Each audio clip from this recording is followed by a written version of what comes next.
To understand what's happening with Greece and the Eurozone, think about a dinner party. If you're cooking just for yourself and your spouse, it's easy. You make something you both like. But if you've got guests, things get harder. If you need to accommodate a vegetarian, and someone who's gluten-free, and someone with a soy allergy, your options get really limited. And that's the problem with Europe's idea of having a whole bunch of countries all use the same currency. So Greece's economy is in a disaster. A quarter of the population is unemployed, and it has this very high debt burden.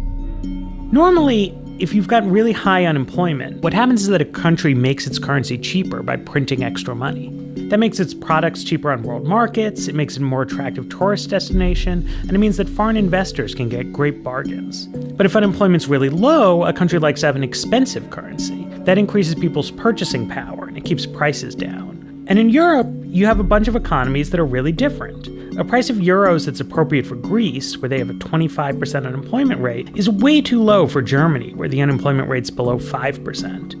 And Greece's problem is that it's small, poor, and geographically isolated from the rest of the Eurozone. It's like the only vegetarian at the barbecue, except when it comes to currencies, there's no side dishes. And so there's plenty of specific decisions we can second guess, plenty of things Greece did and various banks did that we can question. But fundamentally, having all these countries come to a dinner party with only one dish on the menu was a mistake. The euro was a project that Europe set about on for really political reasons. It was a symbol of their determination to have peace on the continent. But they didn't really take the economics of it seriously. So Greece joins the euro in 2001, and initially it works out great for Greece because all of a sudden everyone was like, yeah, sure, let's lend the money. So they borrowed lots and lots and lots of euros, except that didn't change the fact that their economy is a lot weaker than some of the other European countries.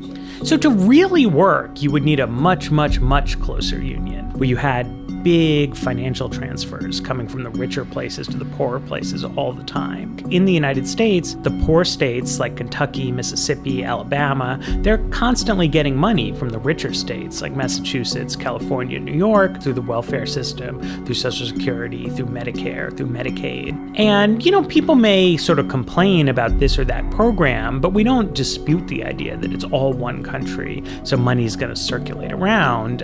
Europeans, they just don't feel that way. Germans are willing to support poor German people, but they don't want to support Greek people with their tax dollars.